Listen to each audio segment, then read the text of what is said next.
Buenos días, profesor. El día de hoy con mi grupo vamos a hablar acerca del deporte como un espacio para la lucha contra la desigualdad de género. El deporte se ha convertido en un espacio clave para la lucha contra la desigualdad de género, ya que promueve valores como el respeto, la desigualdad y la inclusión. Pero a lo largo de los años, esta ha ido tomando una mayor visibilidad y participación en diferentes disciplinas, rompiendo estereotipos que antes limitaban en ciertos roles a las mujeres. Pero aún existen esas brechas en aspectos como los recursos, la presentación de cargos en los de liderazgo, entre otros. Pero organizaciones como la ONU, la UNESCO y el Comité Olímpico Internacional impulsan políticas que nos garantizan la oportunidad de que las mujeres puedan sobresalir en el deporte.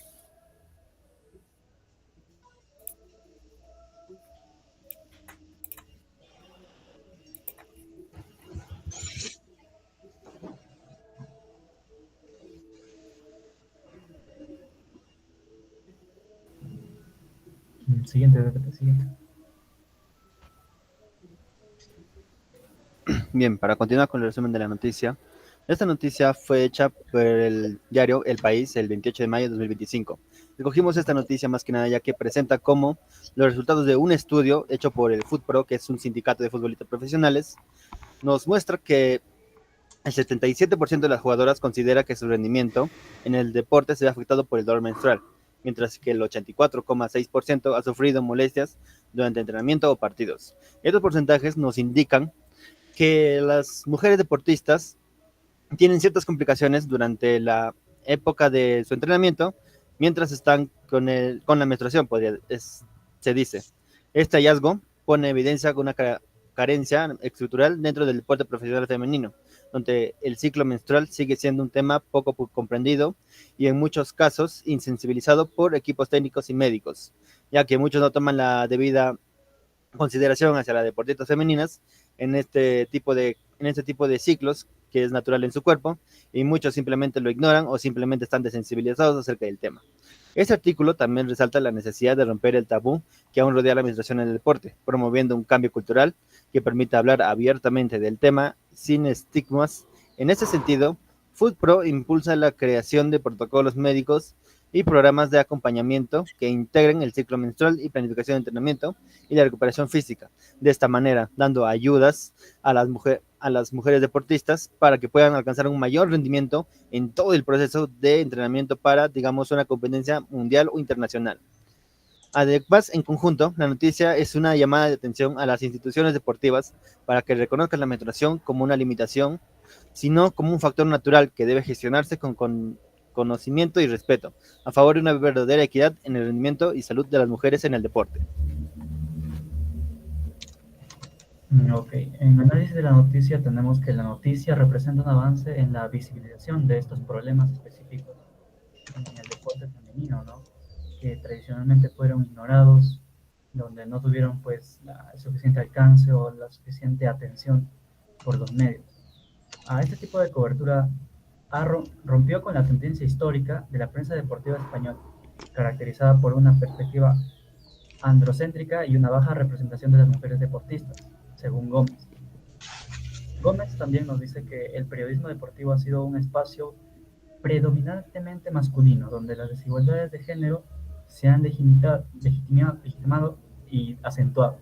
En contraste, el artículo del País da voz a las propias futbolistas y aborda una cuestión biológica y estructural que afecta directamente a su desempeño profesional, alejándose del discurso superficial o estereotipado que suele acompañar la cobertura mediática de las mujeres.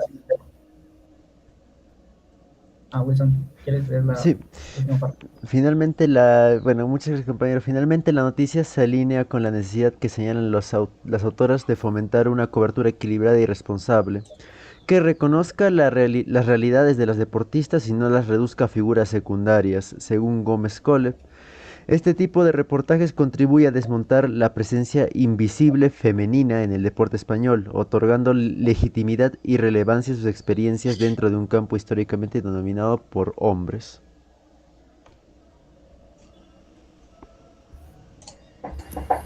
Hablando un poco de la noticia respecto al tema que abordamos, es que en la noticia elegida el impacto que tiene el dolor menstrual en las mujeres españolas evidencia que aún se promueve la igualdad, aún se conservan y también aún se conservan ideas masculinizadas que ignoran las necesidades de las mujeres. Al también al ser visibilizada como la salud femenina, no, perdón Sigue, chicos, sigue, sigue, sigue, sigue. luego yo lo uno el video, puedes cortar esa parte y me pasas a hacer esa parte y Sí, sí, sigue nomás. ya, ok. Hablando un poco más de lo que es la crítica, okay. Espera un momentito, por favor.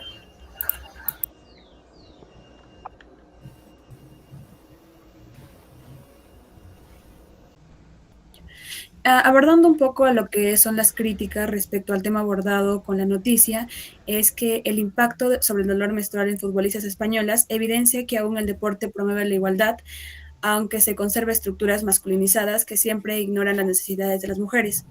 Al visibilizarla como salud femenina, incluye el rendimiento también, ¿no? El estudio rompe el silencio y se convierte en una realidad biológica, en una causa social. De esta forma, el deporte se reafirma como una lucha donde las mujeres no buscan adaptarse al sistema existente, sino transformarlo para que la equidad sea una norma y no una excepción. Ya.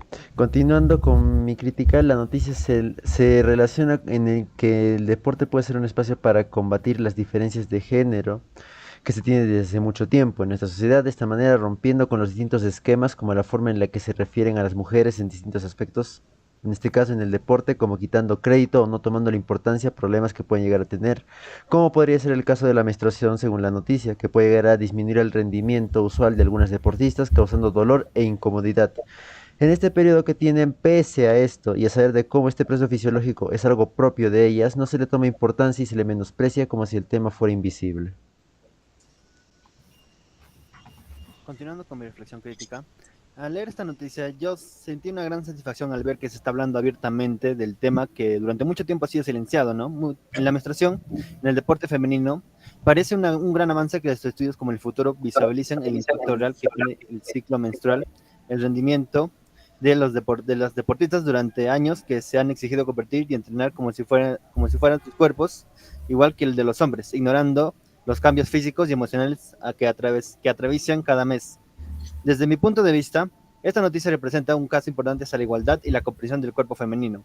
Me alegra saber que a las deportistas femeninas se les reconoce abiertamente, ofreciéndoles este acompañamiento médico y sin hablar de tabúes, como siendo este un proceso natural. Y considero que esta noticia ayuda a que muchas más mujeres entiendan que la menstruación es un proceso fisiológico y que no debe ser considerado un tabú. Bueno, aunque la noticia muestra un paso importante hacia la visibilización sobre el deporte femenino y los cambios por que atraviesan las mujeres, el enfoque sigue siendo parcial, o sea que limita a exponer los datos del estudio sin profundizar en las causas estructurales que sostienen esta problemática, como por ejemplo la falta de investigación médica con perspectiva de género o la ausencia de protocolos adaptados. Esto coincide con las lecturas revisadas, donde Gómez, Medina y Ramón en 2017 pues, evidencian que el periodismo deportivo español continúa operando bajo una lógica androcéntrica, donde la presencia de las mujeres es secundaria o excepcional. Pero pese a ello, la noticia marca un avance simbólico, lo aborda con respeto y naturalidad hacia pues, el tema natural, biológico y corporal que tienen las mujeres, que normalmente es silenciado, tratado como tabú, y pues nos permite escuchar la voz de las mujeres futbolistas.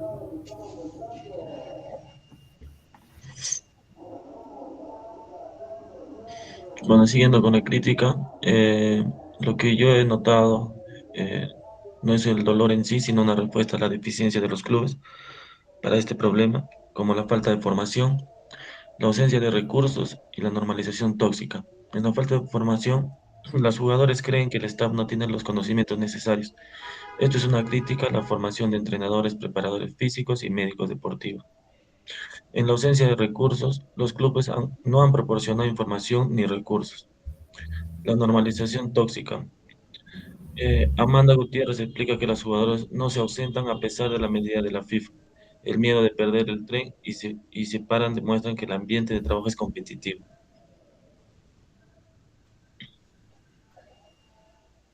En conclusiones, el dolor menstrual no es un rival menor. Un estudio del sindicato FUCTRO revela que el 77% de las futbolistas profesionales en España sienten que su rendimiento se ve afectado por el dolor menstrual.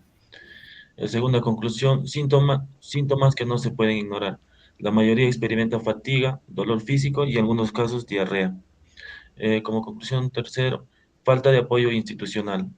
El 76.9% de las jugadoras considera que sus clubes no brindan la información ni el apoyo necesario para abordar este tema.